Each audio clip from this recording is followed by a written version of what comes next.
اور ان کا حال بالکل اسی طرح سے ہے جو یہاں بتایا جا رہا ہے وغرتکم الامانی، اور تمہیں تمہاری خواہشات لے ڈوبی، انہوں نے ہی دھوکے میں ڈال دیا. کون سی خواہشات تھی؟ ساری دنیا بنا لوں، ویسٹ چلا جاؤں، امریکہ چلا جاؤں، وہاں کی لے لوں نیشنلٹی، ڈالر کما لوں. تمہاری سارے جو نا دلدر پار ہو جائیں گے اگر تمہارے پاس امریکن یا وہ والی نیشنلٹی آ گئی، کینیڈین. وغرتکم الامانی، تمہیں تمہاری خواہشات نے دھوکے میں ڈالے رکھا. وغرتکم باللہ الغرور، اور تمہیں وہ بڑے دھوکے باز جو نا اس نے تو اللہ کے بارے میں بھی دھوکے میں ڈال دیا تھا. شیطان جو بڑا دھوکے باز ہے وہ کیا کہتا ہے ہمیں شیطان اللہ کے بارے میں؟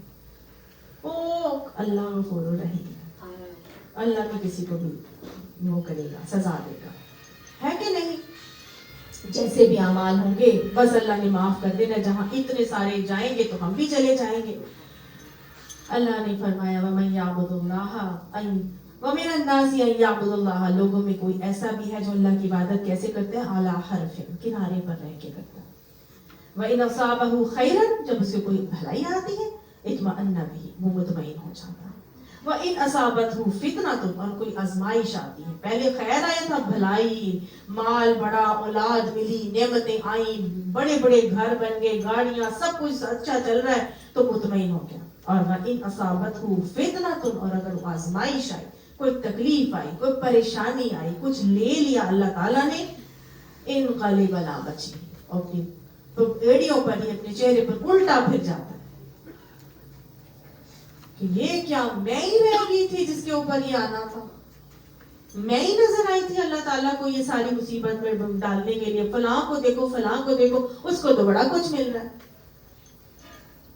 اللہ تعالیٰ فرماتے ہیں خسرت دنیا والآخرہ، ان لوگوں کی جو اس طرح سے زندگی گزارتے ہیں ان کی دنیا بھی گئی، آخرت بھی گئی. ذالک خسران المبین، یہ بہت بڑا واضح خسارہ ہے، کل خسارہ. اللہم طہر قلبی من النفاق وعملی من الریاء ولسانی من الکذب وعینی من الخیانت. تو گویا ایمان کو بڑھانا ہے، اور احتساب کیا ہے؟ ثواب کی نیت سے، ثواب کی نیت سے اعمال کرنا. نبی کریم صلی اللہ علیہ وسلم سے صحابہ نے پوچھا یا رسول اللہ صلی اللہ علیہ وسلم ہم سب روزہ رکھتے ہیں، کس روزے دار کا اجر سب سے زیادہ ہوگا؟ تو ابھی آپ کو میں نے بتایا تھا نا لہم اجر کبیر. کس کو لہم اجر کبیر اللہ نے کہا تھا؟ جو انفقو کر رہے تھے، انفاق کر رہے تھے، خرچ کر رہے تھے، خدمتیں کر رہے تھے، چاہے کسی طرح بھی کر رہے تھے، اپنی صلاحیتیں، تھکاوٹیں، نیندیں، سب کچھ مال لگا رہے تھے، وہ خرچ کر رہے تھے اللہ کی راہ میں، ان کو بہت بڑا اجر ملے گا. اور آپ صلی اللہ علیہ وسلم نے صحابہ کے اس سوال کا جواب یہ دیا تھا اس کو جو ذکر سب سے زیادہ کرے گا. تو گویا یہ روزے کی حالت میں ہر حال میں ذکر الہی کو معمول بنا لینا. ذکر کی ایک شکل میں نے استغفار بتائی آپ کو، دوسری شکل کیا ہے؟ قرآن. اِنَّا نَحْنُ نَزَّلْنَا الذِّكْرَ وَإِنَّا لَهُ لَحَافِظُونَ، کہ ہم نے اس ذکر کو نازل کیا اور ہم اس کی حفاظت کرتے ہیں. تو اپنے آپ کو قرآن سے جوڑ لیں، کیونکہ قرآن پڑھنے پڑھانے کا مہینہ ہے. ہر طرح سے قرآن سے جڑ جائیں. صبح کے وقت تلاوت کریں، سحری کے اوقات، فجر کے بعد، ٹھیک ہے. اس کے بعد آپ دورہ قرآن اٹینڈ کریں.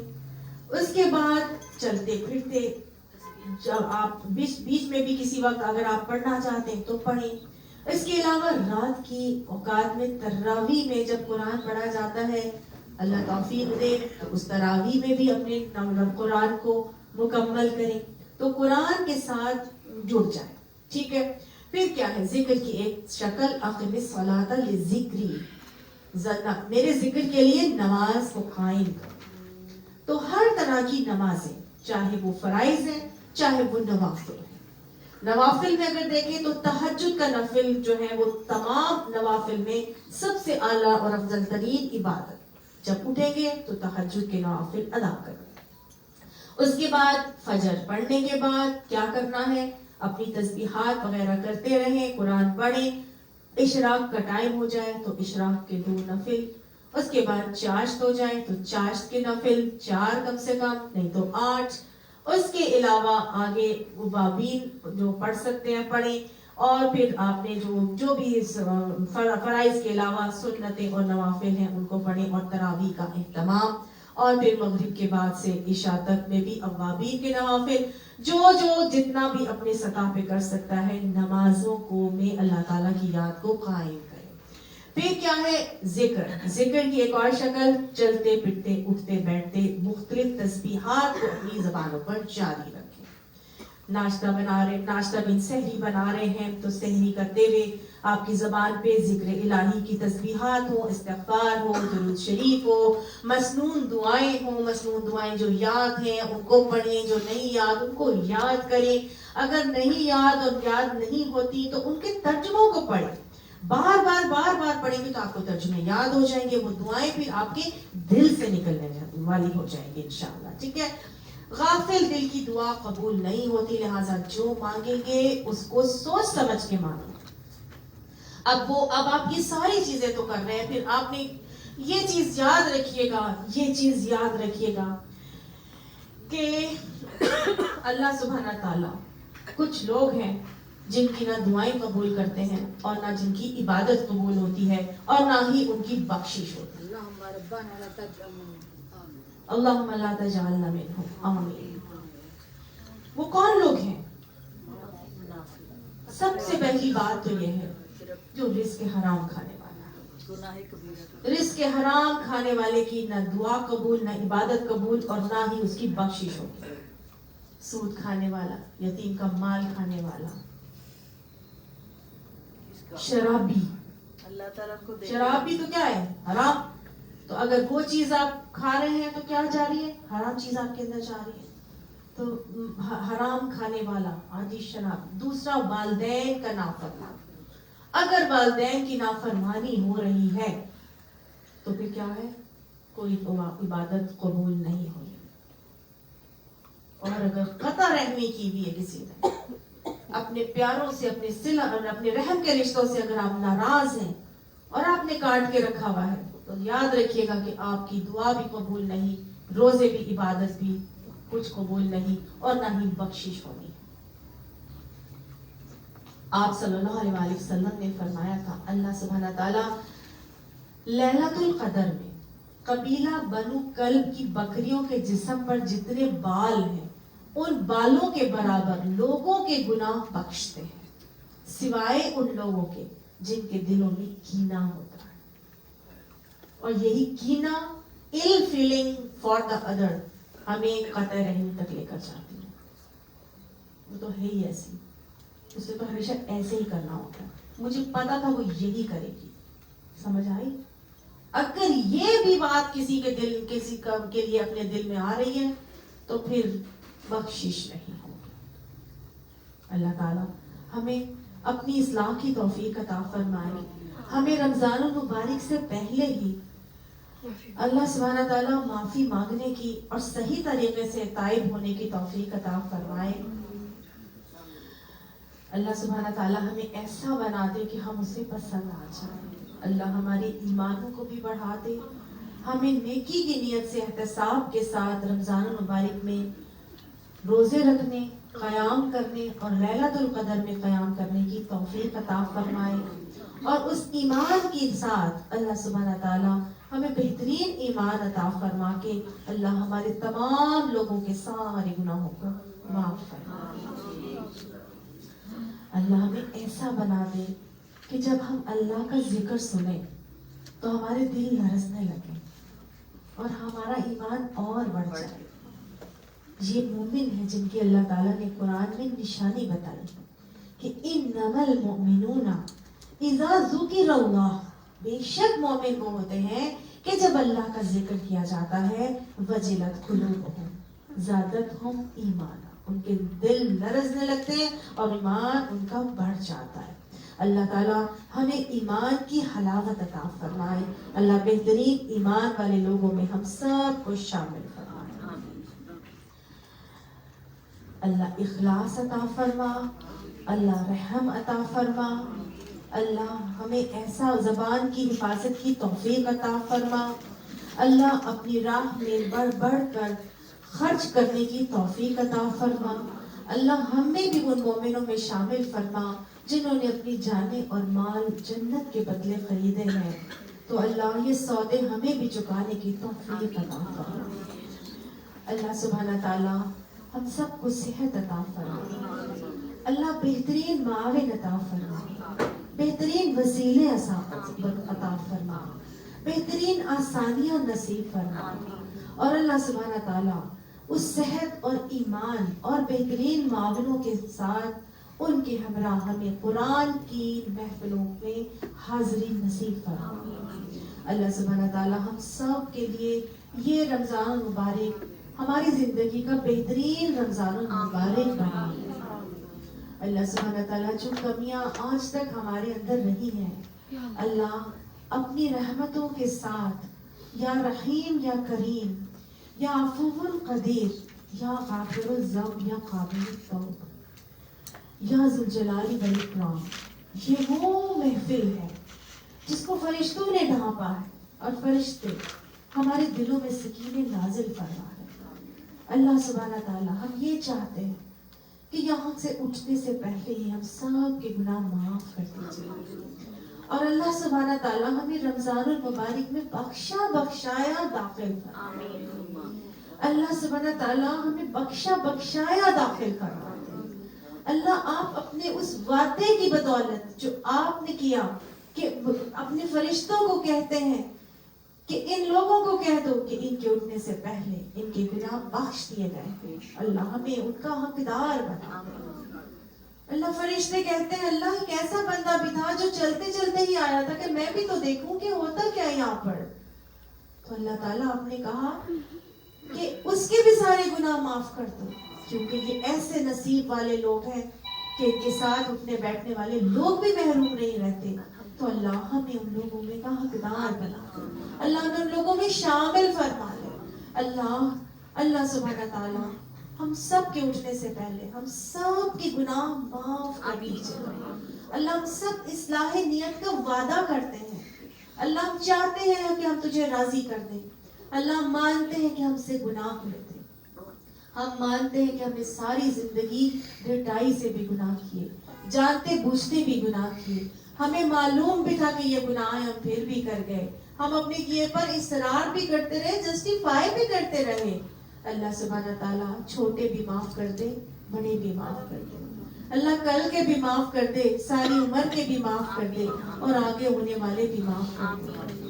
یا رحیم, آپ تو اتنے اتنے بڑے زانیوں کے, اتنے اتنے بڑے قاتلوں کے, اتنے اتنے بڑے گناہ گاروں کو معاف کرنے والے ہیں. تو اللہ سبحانہ تعالیٰ ہم نے تو وہ گناہ بھی نہیں کیے, لیکن اللہ سبحانہ تعالیٰ آپ کی رحمت کے توجہ چاہتے ہیں. اللہ اپنی وہ رحمت ہم سب پر نچھاور کر دے. اللہ وہ رحمت ہمارے پورے محلے کے اوپر نچھاور کر دیجیے. اللہ وہ رحمت ہمارے پورے خاندانوں پر نچھاور کر دیجیے. اللہ ہماری اولادوں کو اس کا حقدار بنا دیجیے. اللہ انگلی پکڑ کر ان کو صراط مستقیم پر چلا دیجیے. اللہ ہمارے ہاتھوں سے سب کچھ نکلتا ہوا نظر آتا ہے. اللہ یہ پانی کی دھار کی طرح بہتا ہوا وقت ہے کہ اللہ پکڑے پکڑائے نہیں جاتا. اللہ آپ ہر چیز پر قادر ہیں. انگلی پکڑ کے ہماری اولادوں کو درست راستے پر چلا دیجیے. اللہ سبحانہ تعالیٰ ان کو اپنا بنا لیجیے. اللہ ہمیں بھی اپنا بنا لیجیے. اللہ سبحانہ تعالیٰ ہمیں ایسا بنا دیجیے کہ ہم جب آپ سے ملیں تو اس بات پر راضی ہوں کہ آپ ہمارے رب ہیں, اسلام ہمارا دین ہے, نبی ہمارے محمد صلی اللہ علیہ وسلم آپ کے رسول ہیں. اللہ سبحانہ تعالیٰ اسی کیفیت کے ساتھ زندگی گزارنے کی بھی توفیق نصیب فرما. اللہ ہمیں راضی پر رضا ہونا سکھا دے. اللہ راضی پر رضا ہونا سکھا دے, اپنی رضا پہ ہم سب کو راضی کر دے. اللہ سبحانہ تعالیٰ یا رحیم جو آئے ہیں ان کے دلوں میں جو جائز خواہشات ہیں اللہ سب کی خواہشات کو پورا فرما. اللہ سبحانہ تعالیٰ ہمیں توفیق عطا فرمائیے کہ ہم پورے کا پورا دورہ قرآن صحت کے ساتھ مکمل طریقے سے پورے دماغ کی حضوری کے ساتھ سمجھ کر پڑھنے والے بن جائیں اور اس اجر کو سمیٹنے والے بنے جس کا وعدہ آپ نے کیا ہے کہ 2 آیات کو سمجھ کر پڑھنا اور پڑھانا 100 سرخ اونٹنیوں سے بہتر ہے. 2 سرخ اونٹنیوں سے. تو اللہ ہم تو کتنی ہی آیات سے گزریں گے, کتنی ہی آیات کو سمجھیں گے اور سمجھائیں گے. اللہ وہ اجر ہم سب کے حصے میں لکھ دینا اور اللہ ہمیں اس کا حقدار بنا کے ہماری بخشش کے معاملات آسان کر دینا. اللہ ہمیں اپنے تمام اعضاء کے ساتھ روزے رکھنے کی توفیق عطا فرمائے. اللہ ہمیں صائم بنا دے اور اللہ جو رحمتوں کی بارش آپ رمضان المبارک میں برسائیں گے اللہ ان کو رب سمیٹنے کی توفیق ہم سب کو اور ہماری اولادوں کو نصیب فرما دے. ربنا لا تزغ قلوبنا بعد إذ هديتنا وهب لنا من لدنك رحمة إنك أنت الوهاب. سبحان ربك رب العزة عما يصفون وسلام على المرسلين والحمد لله رب العالمين. آمين ثم آمين. سبحانك اللهم وبحمدك نشهد أن لا إله إلا أنت نستغفرك ونتوب إليك. آمين. سبحان الله. جزاكم الله خير. السلام عليكم ورحمة الله.